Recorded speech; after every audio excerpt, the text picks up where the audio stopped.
Hey, what's up, guys? This is another episode with yours truly, Neuro is Delicious, and today we're gonna touch on the 5 essential builds to have for an easy Operation Iron Horse raid clear. So let's get on with it within 10 minutes.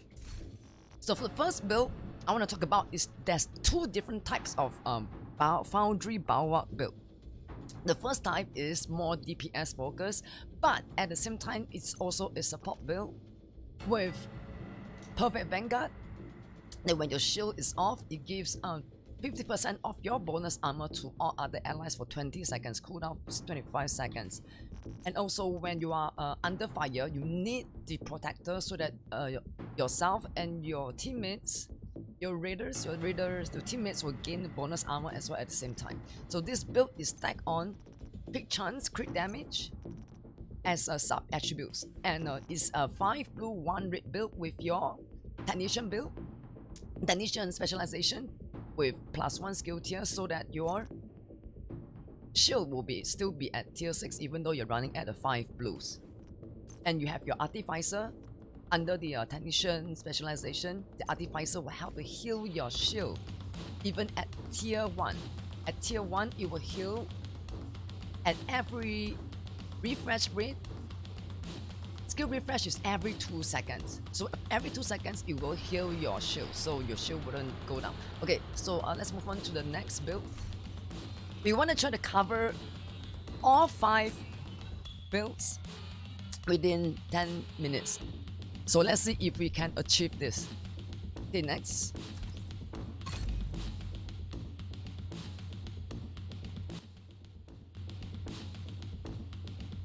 The second type of, as I mentioned, there's 2 types of Foundry Bulwark shield builds that you want to have depending on the roles that you play in the raid. The first Foundry Bulwark build that we just showcased to you is actually meant for the last raid boss, the final raid boss, or even for the matter of fact, any raid boss in the raid. That first Bulwark shield build would be a good shield build to have, to give your raiders the additional blue armor that they need to stay alive, basically from most attack. And the second type of Foundry Bulwark build is this following. It's stacked on explore resistance up to, everything has up to 70% explore resistance. Stacked on explore resistance, and the mod I chose to use is actually incoming repairs. The essential piece of this build is actually the Sawyer Snippet. Because why do you need this Sawyer Snippet? Is when you are fighting the last boss, Iron Horse Morozova. When your teammates or yourself are unable to stagger her from firing the RPG on you and your raiders, okay, you'll be sure that you won't be staggered by explosion, so that your shield will be up all the time as your teammates line up at the sandbag when you guys are dealing with the Gatling gun during sections of the last final boss fight. And I've chosen additional repairs of the improved materials, makeshift repairs from 20% to 30%. And the backpack talent I've chosen is also protector, to give your teammates the additional blue armor for protection. So the absolute essential piece on this Bulwark shield, this Foundry Bulwark build, is this Sawyer Snippet. So you won't be staggered by explosion. So you always be standing firm at the sandbag when you guys have to deal with the Gatling gun in the middle of the Iron Horse last final boss fight. Okay, now let's move on to the next build. Future Initiative build. The chosen talents are the following. Actually, the best loadout, the best gear you should be running is with a Future Initiative vest. But in the beginning, you won't be able to find a Future Initiative vest anywhere in the LZ. So it's important that you start with something basic first.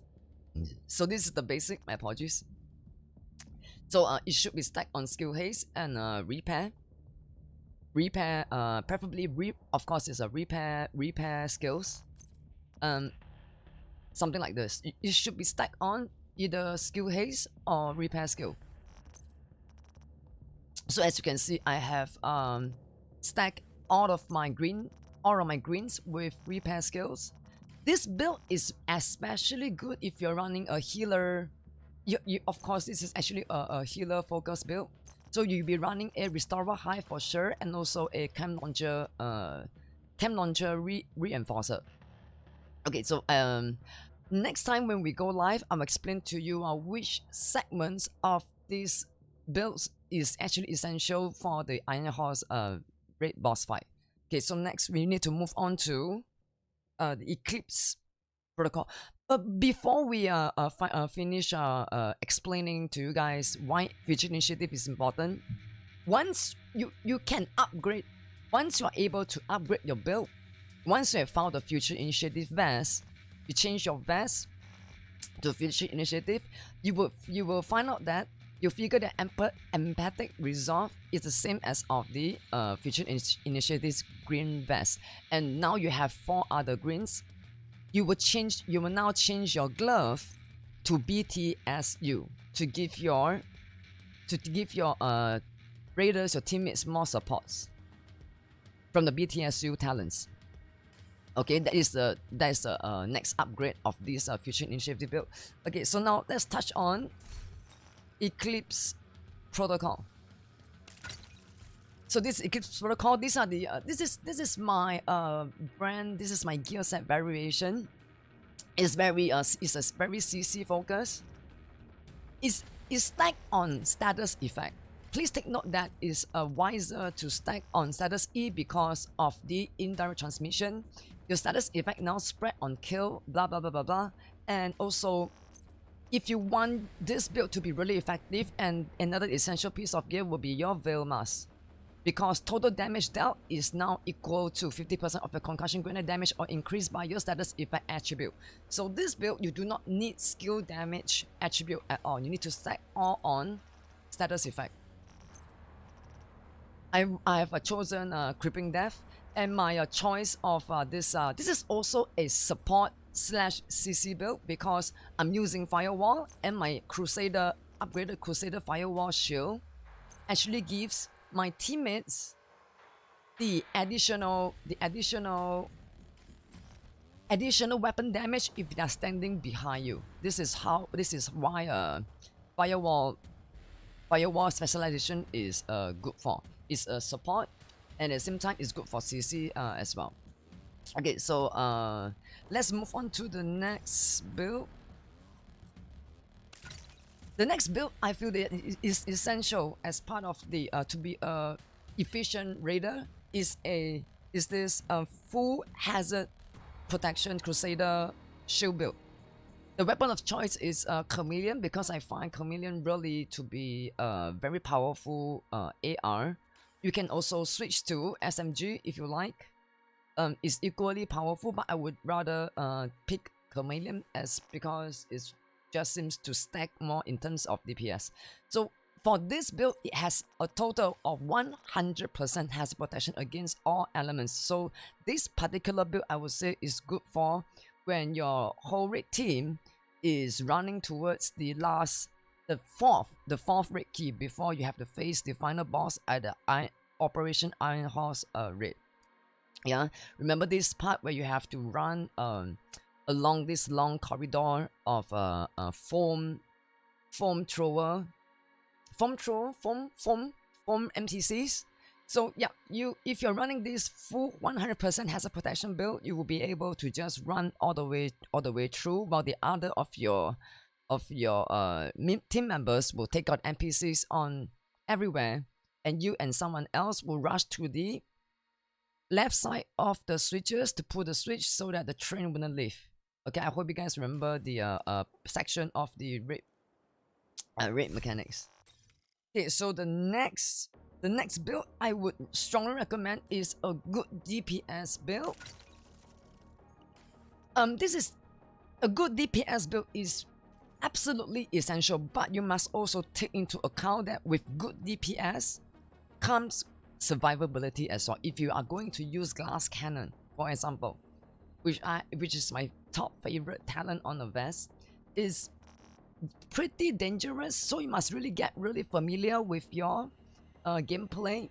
Must really get familiar with how NPC move and how to manipulate their movements so that you wouldn't get you will take them down fast in order to prevent them to take you down instead. Another new bonus DPS build I would suggest running is actually called the Phoenix build. I have yet to optimize this build, but this build is supposed to be stacked on status effect and critical hit damage. Yes. And your main weapon of choice should be the Lady Death, because Lady Death itself, if you got roll it, it will give you enough, really enough of this critical hit chance. So you do not need any Providence 2 pieces or even Seska on this build.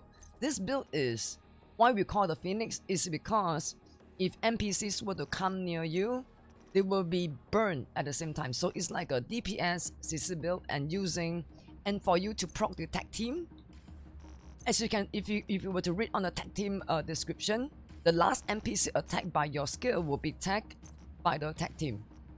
I would say this is a pretty good build to run as well, to protect yourself from NPCs.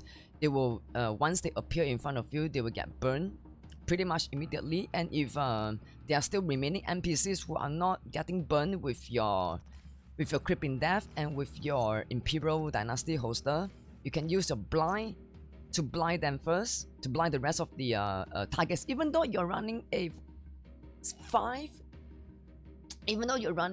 race 1 yellow build, the blinder duration for tier 1 is already still enough, because as your build is stacked on status E, and critical hit damage.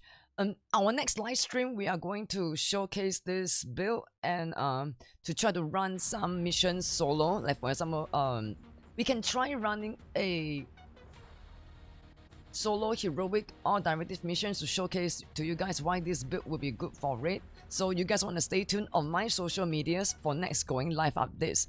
Meanwhile, hope you guys enjoyed this video, and I hope if you have any suggestions or feedback regarding this video or upcoming content that you'd like to see on this channel, please drop your comments under the description below. Don't forget to share, like, and stay tuned for updates. Okay guys, I hope you guys are having a good day, and I'll see you on the next one. Bye guys.